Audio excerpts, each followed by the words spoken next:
Hi everyone, Richard Lewis here, doing a quick video. I know it's becoming a bit of a catchphrase, but I'm getting better. My times are getting shorter. I almost, got one under 20 minutes. I think the other day. It's pretty good, right? So we're moving in the right direction. I do listen to feedback, despite what you folk might believe. Also, apologies for my voice. Literally just got back from Gfinity today. Hosted a 2-hour panel on esports coaching methods for a symposium about esports coaching. So my voice is a little bit raw. I'm a little bit tired. I was going to write this out, but my brain's kind of fried as well. So between brain and body, I thought I would just record this on a video. And what I want to address is the reaction to ESL's talent announcement for their upcoming event. Now, it's been it's been surprisingly negative, and a lot of things have been said, and I want to clarify and just clear up a few things, because I don't like misinformation being out there in the public domain. I don't like people drawing the wrong idea, and I certainly don't want people fighting any imaginary or perceived battles for me because they're a fan of my work. And it's great that you guys support me. Definitely, hell, I really like that. But I think it's equally important to just address a few things and clear up a few issues. So the first issue is, well, why weren't we asked? People are saying. Well, I certainly was. I was approached, was told that I'd be considered if I wanted to make myself available for this upcoming ESL event. And other ESL events moving forward. ESL, I've got a lot of friends over there in the company and a lot of admirers, people that I've worked with for many years, people that have been colleagues in the scene for a long, long time. And they said that they would definitely consider me. All I needed to do was just say if I was interested or not. Now, I elected to remove myself from doing ESL events. I said I no longer want to be considered. I made that decision, and there are a number of reasons for this. And first, my experiences with ESL have always been positive from a talent perspective up until relatively recently. I consider one of my career high points being involved in ESL 1 Cologne. That major for me was just incredible to be asked. It helped me reconnect with the Valve guys. It was the first really, really big event in CS that I got to do after kind of leaving the scene and coming back to it. So it means a lot. It's a watershed moment in my career. But things are different now, and Red Eye isn't there. Red Eye was really supportive. It was a difficult time for me, as a lot of people know. I went out there just after one of my very good friends committed suicide. I literally flew out from his funeral to do the major, and the community can be critical. I was called an analyst. I don't think people think of me as an analyst. So it was a difficult environment to work in. I couldn't have got through it without Red Eye's support, actually. So there was that, and obviously he's not there anymore. That's a factor. But what really sort of started happening was there was the series of events that basically meant that I wasn't that I was going to work for ESL events, but then it turned out I wasn't able to for a variety of reasons. The first of these was during San Jose. I got approached and asked if I wanted to be involved in that IEM, and of course I said yes. I jumped at the chance. It was going to be, I was initially asked, would I want to do StarCraft 2 or League of Legends? I mean, that blew my mind at the time, that I was even a consideration for that. I said, there's no way that's going to be allowed to happen. There's no way League of Legends is going to be a real thing. And you're going to have to put me on StarCraft. And of course, that was the way it went. But I was meant to go out to the StarCraft 2 desk. And really wanted to be there, but during, I think it was a DreamHack that I was at, there was a situation where I was writing a story about Joe Miller and D-Man basically not going to do LCS anymore and taking full-time jobs at, ESL. And I did all the correct things that you're supposed to do as a journalist. I first of all broached the subject with the people that I was writing about, and they said, well, this is difficult for us. You're right, it is happening, but you should probably speak to ESL's press officer. I did that, and then the ESL press officer told Riot that I knew, and Riot basically said, we can't have that. We can't have Richard Lewis breaking this story. And this was after ESL had already agreed to let me break the story, that if I waited until after San Jose, then I would be doing them a favor. And I agreed, because I've got a lot of respect for ESL, and we've had a good working relationship for the most part of our career, a few blips, but generally. Okay, and that's about as good as it gets in esports. So Riot basically applied pressure to ESL to not allow me to break that story. And of course, lo and behold, the story came out and I wasn't a beneficiary in any way. I was effectively penalized for doing the right thing. I got very upset during this period of time.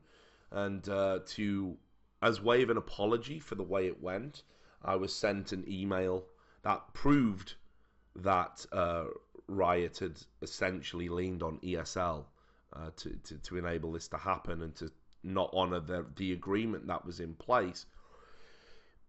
that email that I was sent, I put in the public domain. I have made a pretty big deal out of what Riot do, sort of the disproportionate level of control Riot have over esports as a whole. But unfortunately, I did it while I was on an iPad, and I was new to it. I'd just switched over to Apple sort of technology, and didn't realize that it had a CC chain. I didn't see it, and in that CC chain, it named D-Man as the person that had forwarded the email that I got. Now that obviously caused him problems, and we weren't in a great place anyway in our relationship because of how the story had happened, and he'd talked to Riot, and we weren't in a good place, which is a shame because we've known each other a long time. But again, that's business. You just move on with that.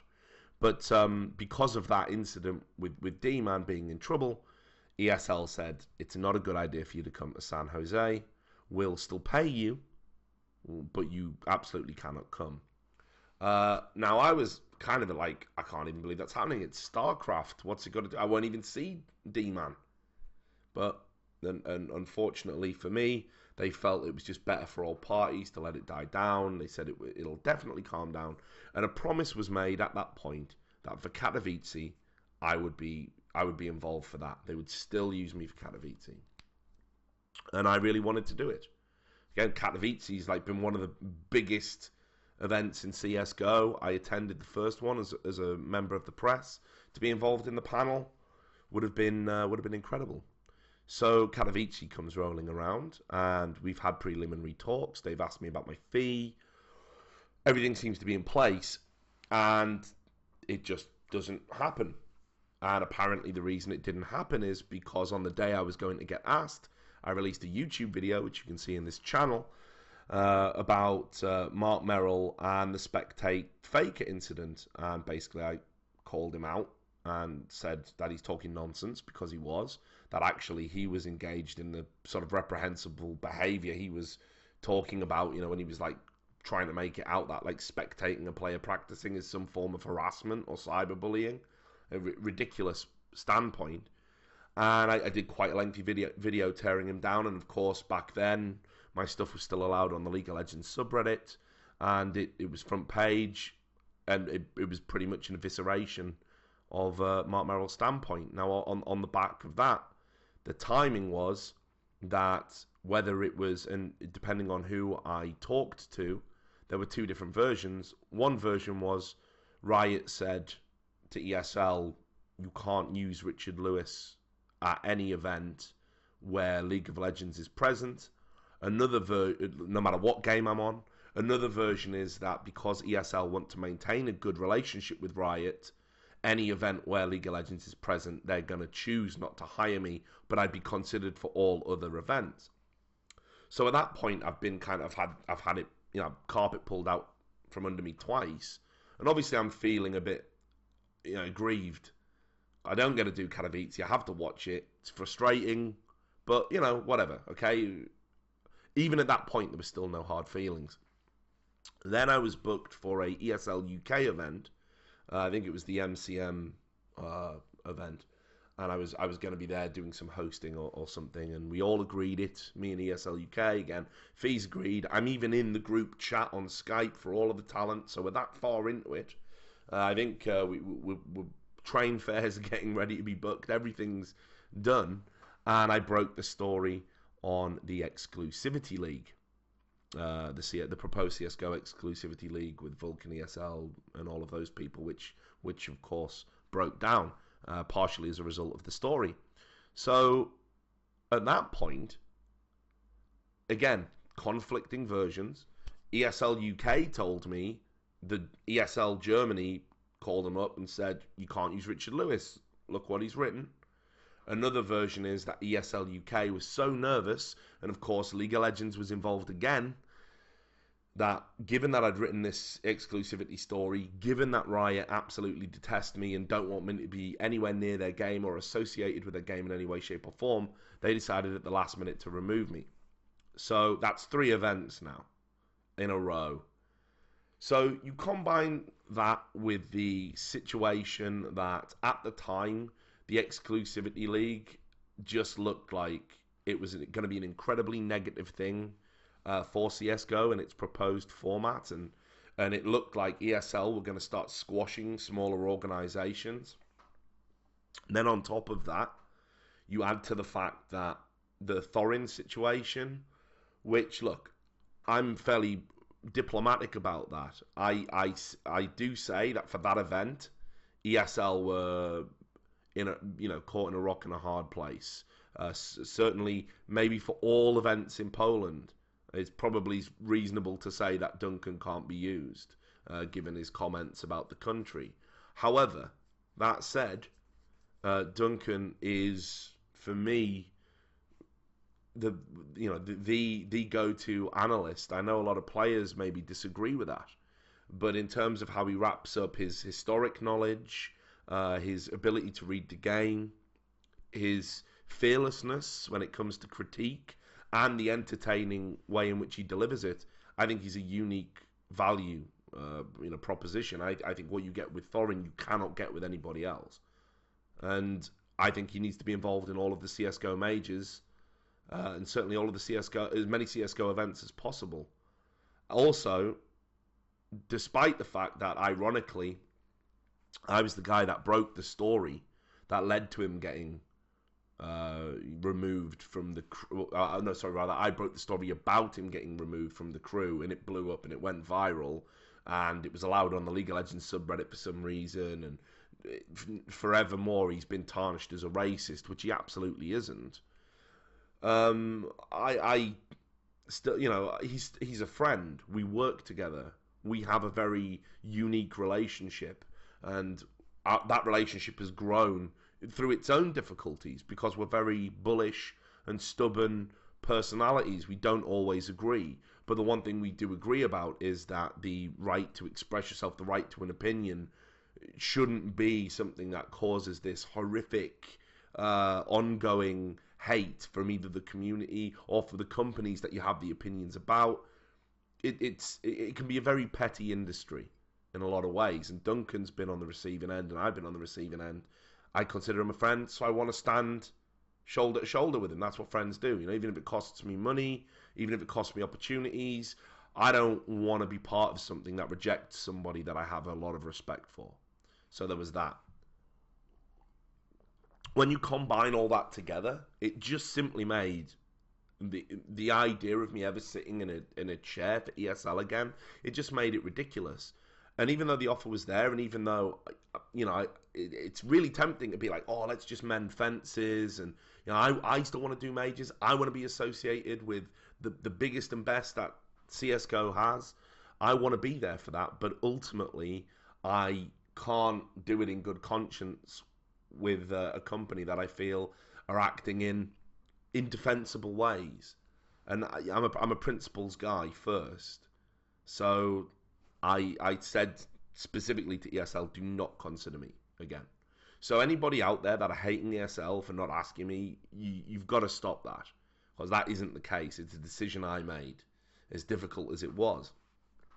The other thing that I definitely want to point out is that some of the vitriol that is aimed at the talent is unacceptable. I mean, you've got to be a better community than that. At ESL events, ESL are going to use ESL staff. That is the point of it. And I do recall, for example, when Face It were getting a lot of hate for using, their own stable of commentators. They're now being lamented for not being there. DDK and James Bardolph. And of course, they doing work with Threat now as well. So the idea that people are just going in on people like Machine, for example. I've worked with Machine. You will not meet a nicer guy. And I thought that stepping into a host's chair, it's not as easy as it looks. And I thought he did a great job, actually, considering it was his first time. I know he was nervous. I know he worked really hard at it. I know he took a lot of the feedback to heart as well. But he's a great guy. I've traveled with him. I've worked with him. He's got a bright future. I think he's very talented. And I think ESL are right to try and groom somebody for that role moving forward. So I certainly hope we're not going to attack him anymore. Then when it comes to the analysis and commentary teams, people are saying, oh, what's the point in having Naruto? What's the point in having Devil Water there? Well, I thought that's what we wanted. Didn't we want more pros and players on the analysis desk? Weren't we saying that one of the weak areas for me and Duncan was that we're not players? We've never had that high-level competitive experience. And again, I know Natu and I know Devil Walk very well. These are good guys. These are guys that really are intelligent and articulate, even if perhaps they don't always get it across, because you've got to understand as well that having a conversation with a team is very different to expressing an idea to an audience of hundreds of thousands of people. With those 5 people, you have a shorthand, you have a rapport.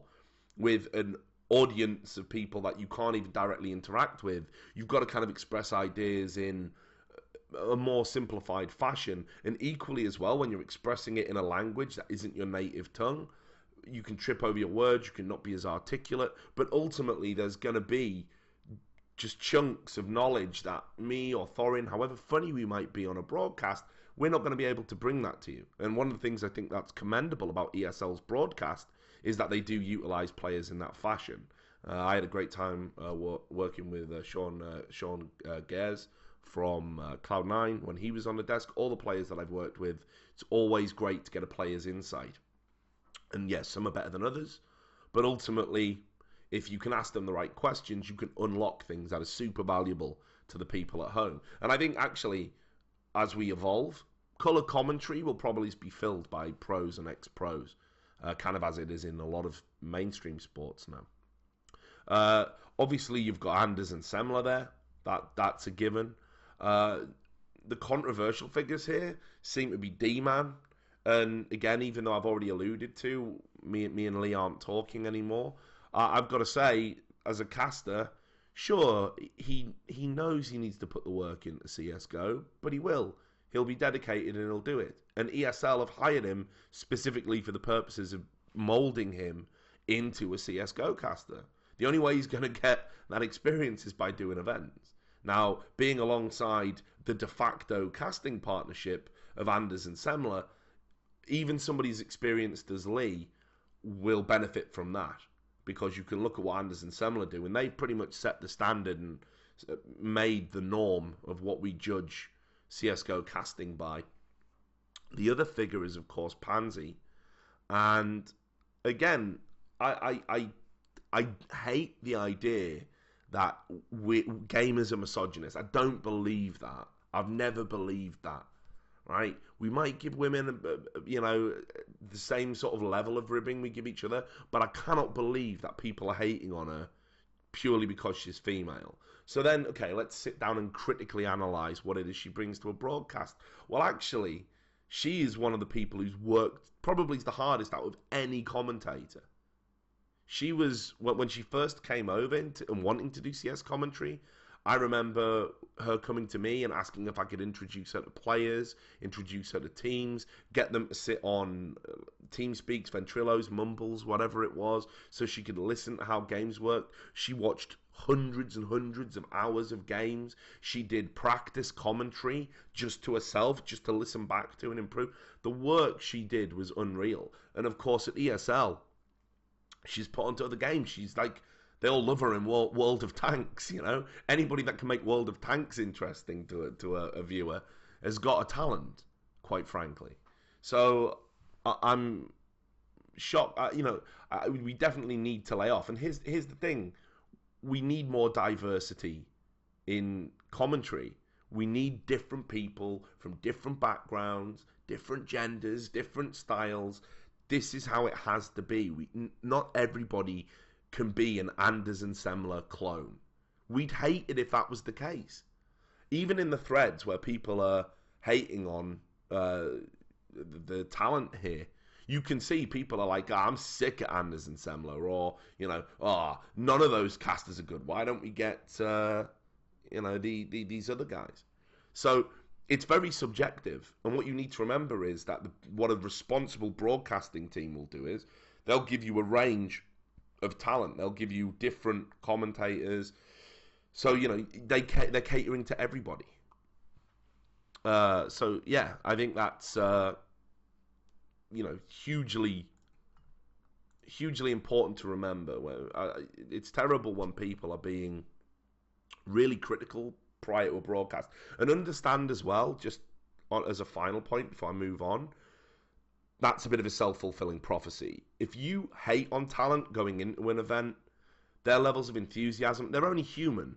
It dips, it gets to you, it gets on top of you. And then you try and be professional, but it is going to come across a little bit in the broadcast. So I'm not saying don't be critical, because I make a living out of being critical, okay? But I'm saying think about what it is that you want to do, want to say, want to improve before you say it. Because unfortunately in a lot of esports communities, particularly CS and League of Legends, there's this binary thinking. And by that I mean somebody can't just be good, can't just be in a tiered list of talent and be like, okay, well, he's like the 4th best caster, he's like the 5th, I think he's the 1st. People don't rate them. It's like you're either the best or you're shit. That's it. 1 or 0. And that just isn't the case. That's not how it works. So if you want to directly improve the talent, add some credibility to your critique by thinking about it and applying and saying, look, this is what you do well, this is what you do badly. If you do that, you're actually being constructive. You're actually helping shape stuff. There's nothing worse than just saying, well, caster, yeah, your voice is shit. They can't change it. It's their voice. What do you want them to do? You're not enough like this person over here. Well, yeah, they're not. There's somebody else. There's somebody different. Just as a couple of final thoughts, here's what I will say. Joe Miller has now transitioned into doing all the talent hires, and for me, he's the best all-round caster that esports has ever had. I think he's just incredibly versatile, incredibly talented, does so many good habits. If you wanted to be a caster, then I would absolutely recommend that you just watch videos of Joe Miller. Just that's all you need to do. He's the guy that will teach you so much about how to do it properly. So he understands good talent, and I'm still hoping, as I'm sure a lot of you are, that he is going to do some CS from time to time, even though his job is going to be super demanding, as I'm sure he's finding out. But there's definitely room for him to come back and do some CS, even if it's for old time's sake, in the same way that when Tosspot comes back, it's a bit of nostalgia, even though we all know he's not actively involved in the scene, and his scene knowledge isn't going to be that good. He's just a good voice to listen to. You don't really need scene knowledge, necessarily, as a play-by-play. If you can just make it entertaining, it's great to have that knowledge. It's great to have that super analytical level of understanding. Me and James Bardolph had this discussion over the weekend. If you can add that then you're an amazing play-by-play caster. But sometimes just being able to say what you see in an entertaining way and utilize your colour caster by asking the right questions and bringing them in at the right time, that's more than enough. So I certainly hope Joe's involved. And as well, I want to give ESL, and I suppose ESEA as well, props for using Jason O'Toole, Moses, to you, who I think somebody that I've watched more of recently, somebody that I've looked at the sort of analysis that he's done, and actually I think he's really good. And I think this is going to be a huge platform for him to have like a breakout in people's minds, and it's well deserved. So again, let's look at the positives and try and just be a little bit more focused in your criticism. But the take-home point that I want you guys to understand is that I don't want anybody that's a fan of me, and I know there's probably like 5 of you or whatever, but I don't want you guys to be attacking ESL for a decision that was mine to make. I'm sure, even at the last minute, had I said I wanted to be involved, we could have worked something out, but I just can't. I can't do it. The part, you know, and plus I've been super critical of ESEA, and rightly so. You've just got to draw a line and say, look, you can't have it both ways. I can't have it both ways. I want to reserve my right to be critical of these organizations and the things they do, and then I can't go to them and just be like, hey, I'm going to take a paycheck and then I'm going to mug you off on Monday about some stuff you did. This is better. This is better for all of us. It doesn't compromise my integrity. It doesn't put them in an awkward position anymore.